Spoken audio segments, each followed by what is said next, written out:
maka dia akan mendapatkan balasan dari Allah Subhanahu wa Ta'ala. Paling tidak bagi orang Islam, minimal yang harus disiapkan adalah ibadah sholat minimal. Kalau yang lain tambahan. Sholat inilah yang akan mengantarkan kita ke surganya Allah Subhanahu wa Ta'ala. Walaupun kita 1000 berzikir, 1000 baca Quran, tapi kalau sholatnya tidak, tidak ada gunanya. Hati-hati Pak. Zikir kita ribuan, sholatnya enggak khusus. Man taraka sholata muta'ammidan faqad kafara jiharan. Barang siapa yang meninggalkan sholat terang-terangan tanpa uzur, tanpa alasan, dia sehat, dia tahu itu wajib hukumnya, dia tinggalkan, kafir di hadapan Allah Subhanahu wa Ta'ala. Jangan ngenteng-ngentengin sholat Pak. Kadang-kadang kita begitu. Sholat kita enteng-entengin, padahal itu yang akan menjadi beban buat kita. Tapi bagi mereka yang beriman kepada Allah, dia kerjakan sholat, maka Allah berikan dia 5 kemuliaan bagi almarhum itu. Terus Pak, sambil ngapa kacang gorengnya? Ya sambil nggak apa-apa. Ya sabar. Ya nggak apa-apa. Terus jangan ragu-ragu, nggak apa-apa. Cerita kacangnya habis, ceramahnya habis. Insya Allah 15 menit selesai. Bagi orang yang melaksanakan suatu waktu dengan baik, dia pelihara, maka Allah akan berikan dia 5 kemuliaan. Apa yang pertama? Allah angkat kesulitan dalam kehidupan dunianya. Allah mudahkan kehidupan dunianya. Allah mudahkan sakratul mautnya. Allah berikan dia mati dalam keadaan yang baik. Ini kalau orang sholat. Tapi kalau mereka nggak pernah sholat, kita nggak tahu nanti mati di mana. Tapi kalau dia sholat dengan baik, maka Allah akan cabut ruhnya dalam keadaan husnul khatimah. Enggak sampai di situ kata Nabi. Ketika dia dimasukkan ke alam kubur, dimandikan, disembayangi, dimasukkan ke alam kubur, wa azabul qabri. Allah angkat siksa kuburnya. Allah jadikan makanya raudhah min jannah. Allah jadikan taman daripada taman surga. Tak perlulah indah-indah itu makam. Tapi kalau dia ahli ibadah, itu akan berubah sendiri dari Allah Subhanahu wa Ta'ala. Walaupun itu makam tempatnya becek gitu. Enggak kayak yang di Kerawang tuh yang 400 juta. Makamnya si siapa namanya? Ashraf ya. 400 juta. Coba bayangin 4 juta. Tamannya bagus. Di atas tamannya bagus, tapi di bawah dia sendirian. Siapa yang nolongin? Kalau dia tidak ibadah, selebar apapun tuh makam, sehebat apapun tuh makam, di bawah akan jadi guframin, akan jadi lubang-lubang neraka. Nauzubillah min. Jadi nggak perlu gede-gede kubur Pak. Cukup 2 meter selesai. Yang melebarkan tuh makam bukanlah uang kita. Yang meluaskan tuh makam bukanlah jabatan kita, tapi yang meluaskan tuh makam adalah amal ibadah. Itu yang penting. Tidak sampai di situ. Bagi mereka yang ibadahnya rajin, dia pelihara setiap hari, tidak sampai di situ. Ketika mereka dibangkitkan di alam kubur, dikumpulkan di padang mahsyar, semua manusia telanjang, tidak ada yang pakai baju. Saat itu Allah berikan mereka semua catatan amal kebaikan ketika hidup di dunia. Tidak ada yang terlewati, Pak, hati-hati. Dosa yang kita lakukan, yang belum kita taubat kepada Allah, itu nggak bakalan hilang sampai hari kiamat. Dosa yang kita lakukan di dunia, kalau kita belum taubat kepada Allah, tidak akan hilang itu dosa. Dosa yang kita lakukan terhadap manusia, kalau belum kita minta maaf, tidak akan hilang itu dosa sampai dengan hari kiamat. Bagi mereka yang ibadahnya rajin, ketika datang kepada Allah, dia diberikan catatan amal ibadahnya dari sebelah kanan. Wayuti kita ini diberikan catatan amal di sebelah kanan. Dia baca, Masya Allah, Bapak Ali Umri, catatannya bagus semuanya, kebaikan semuanya. Kenapa? Karena dia sholat. Bagi orang yang tidak sholat, tidak ada kebaikan bagi dirinya. Ketika dia subuh tidak sholat, apapun kebaikan yang dia lakukan tidak ada pahala dari Allah Subhanahu wa Ta'ala. Kalau dia nggak sholat, hati-hati.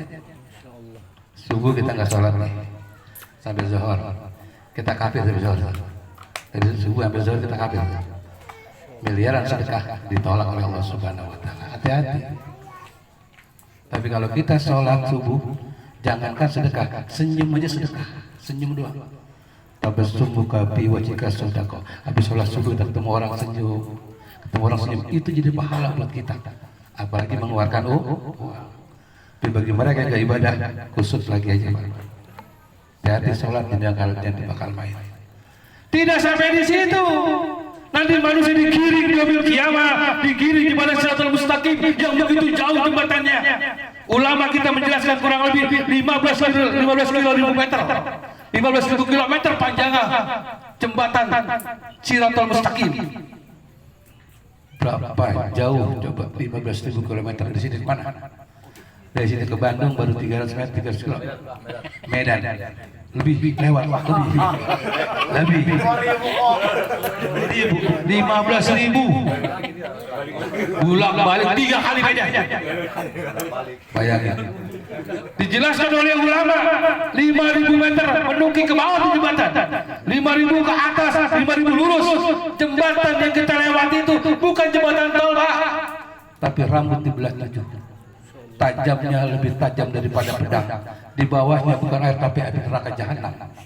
Siapa yang bisa menjebat itu? Nggak ada yang bisa, Pak. Potongan kayak kita mah gak usah begitu dah. Taruh bambu 10 meter sono, gak usah pegang. Bawahnya buaya. Ayo lewat, berani nggak? Berani nggak kira-kira? 10 meter aja dah bambu di besi 10 meter sana. Pasang tanpa pegangan. Kita lewat, bawahnya buaya juga. Nggak bakal berani. Taruh kalau berani aja. Tapi kenapa manusia berani melawan Allah Subhanahu? Itu neraka yang begitu luar biasa. Tapi bagi mereka yang sholatnya baik, selama hidupnya nggak pernah meninggalkan sholat, ketika dia berhadapan dengan jembatan, dia merem matanya kaget ketika melek sampai ke surganya Allah Subhanahu Wa Taala. Apa kata Nabi? Wa yamurru ala siratikal barqi. Ketika mereka berhadapan dengan jembatan yang begitu tajam, ketika dia kaget karena begitu dahsyatnya, dia merem melek udah nyampe ke sana. Sama seperti Nabi Allah Sulaiman ketika ingin memindahkan kerajaan Balqis ke tempat yang merem-merem udah ada, bayangin aja. Istana di Medan, di sini Sulaiman merem udah ada, bayangin aja. Itu Nabi, itu bagaimana Allah Subhanahu wa ya'muru ala syirkil barqi. Kita menyeberang seperti kilat tanpa terasa apa-apa. Kita merem-merem udah sampai di ujung sana. Itulah bagi orang yang melaksanakan sholat. Tapi kalau yang nggak ibadah, Pak, udah jangan diceritain. Kalau yang nggak ibadah jangan diceritakan. Wah, ya luar biasa, dia kaget, dia menangis, dia nggak ada yang nolongin. Sama teman berantem mulu kerjaannya, sama ustadz marah mulu, nggak ada temennya. Tidak sampai di situ kata Nabi, wa'idkhulul jannata bighairi hisab. Dia akan dimasukkan ke surga tanpa dihisab oleh Allah Subhanahu Wa Taala. Langsung yang masukin Allah. Apabila yang masukin orang hebat nggak ada yang berani, Pak. Kalau kita mau kerja yang masukin bosnya gampang kira-kira. Siapa yang berani? Jangan itu anak bos, jangan, nggak ada yang berani, Pak. Allah yang masukin nggak ada yang berani, malaikat juga nggak berani. Wa'idkhulul jannata bighairi hisab. Maka dia dimasukkan bisa tanpa dihisab. Tapi bagi mereka yang tidak pernah ibadah, yang tidak pernah ke mushola, tidak pernah ke masjid, hati-hati. Ketika dia meninggal dunia, mereka dimandikan, dikafani, ketika dibawa ke mushola, dia teriak, ya wailaha, aina tasabuna biha, celaka saya, jangan dibawa ke sana, saya nggak pernah ke sana. Teriak ke jenazah. Cuma sayangnya yang dengar cuma Nabi doang. Coba kalau kita dengar, kita pingsan lah. Rasulullah yang dengar cuma aku dan binatang di sekitarnya. Kalau manusia mendengar pingsan semuanya, bayangin aja. Teriak ke jenazah, baru mau dibawa ke mushola teriak bagaimana di alam kubur, coba. Baru mau dibawa ke mushola teriak. Ya wailaha aina tasabuna biha, celakalah saya, jangan dibawa ke sana, jangan dibawa ke sana. Saya nggak pernah ke sana. Orang dibawa ke masjid nggak mau, bayangin. Sekarang ini zaman sekarang, Pak, banyak orang yang keder ke mushola. Banyak yang keder ke mushola dan ke masjid. Azan asar lewat, maghrib lewat aja. Banyak orang yang keder. Tapi ketika dia meninggal dunia, ketika digotong jenazahnya ke mushola dan masjid, dia akan teriak sekedak-kedaknya. Itu baru di luar kubur. Bagaimana kalau udah masuk ke alam lain dengan orang yang sholat? Kalau orang ahli ibadah ketika meninggal dunia, apa bilang? Qaddimuni, cepetan kuburin saya, cepetan, jangan lama-lama. Kenapa? Dia udah lihat surga. In kana al-jannah fal jannah, wa in kana ahli nar fal nar. Orang yang ahli ibadah, dia ahli surga. dia melihat surga pagi dan sore. Kenapa orang yang ahli ibadah dicabut tidak sakit ruhnya? Karena dia tidak melakukan gambaran surga di depan matanya sehingga lupa segala-galanya. Orang yang ahli ibadah, Pak, dicabutnya itu tidak sakit. Kenapa tidak sakit? Karena Allah menampakkan surga di matanya sehingga mereka terengah melihat surga, lupa dicabut. Kenapa orang yang nggak sembahyang itu mendelik matanya? Luar biasa, karena ditampakkan nerakanya Allah Subhanahu wa taala. Takutnya luar biasa, maka sakitnya luar biasa. Oleh karena itu, janganlah kita sia-siakan umur kita ini. Tidak sampai di situ nanti saudaraku. Nanti kita akan ditanyakan umur fi ma'abna, ente punya umur buat apa? Selama ente punya umur buat apa?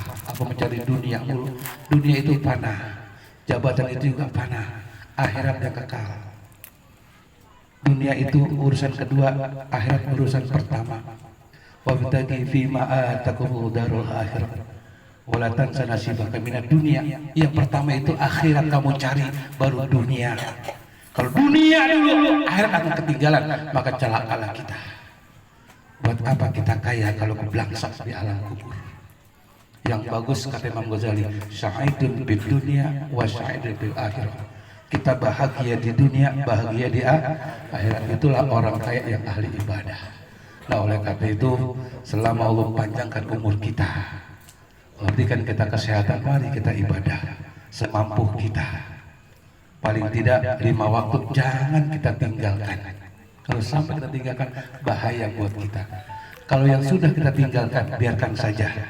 Kita tutup dengan sholat sunnah-sunnah kita. Pasti banyak yang kita tinggalkan sholat kita, sholat wajib kita. Gak usah bingung, Pak. Ya Allah, banyak amat sholat saya. Gak usah bingung, Allah maha pengampun, Allah maha penyayang. Walaupun kita ibadah 1000 kali kita tinggalin, tiba-tiba tobat, Allah terima tobat kita. Tutup dengan sholat sunnah kita, qobliyah, ba'diyah, duha, tahajud, tasbih dan sebagainya, untuk menutupi sholat wajib yang pernah kita tinggalkan dulu. Jangan sampai kita lupakan itu. Kenapa? Karena dosa tidak akan pernah terhapus sampai hari kiamat sebelum kita bertobat kepada Allah Subhanahu wa taala. Nah, mudah-mudahan Allah panjangkan umur kita, Allah sehatkan badan kita, Allah jadikan kita hamba-hamba yang soleh. Hadirin jamaah rahimakumullah, ini saja, tak perlu banyak-banyak. Yang penting buat saya adalah mari sama-sama kita tegakkan sholat, karena cuma itu yang bisa nolong kita, yang lain belum tentu. Semua amal yang kita kerjakan ditolak tanpa adanya sholat. Pergi umroh bolak-balik ke Mekah ditolak kalau dia nggak sholat. Puasanya rajin juga ditolak kalau dia nggak sholat. Pergi haji bolak-balik juga ditolak kalau dia nggak sholat. Oleh karena itu yang pertama adalah sholat. Jika sholatnya baik, maka seluruh amal ibadahnya menjadi baik. Tapi kalau sholatnya rusak, maka seluruh amal ibadahnya menjadi rusak. Mudah-mudahan Allah terima amal ibadah kita, Allah terima sholat kita, Allah jadikan kita hamba-hamba yang soleh. Billahi taufiq wal hidayah. Assalamualaikum warahmatullahi wabarakatuh.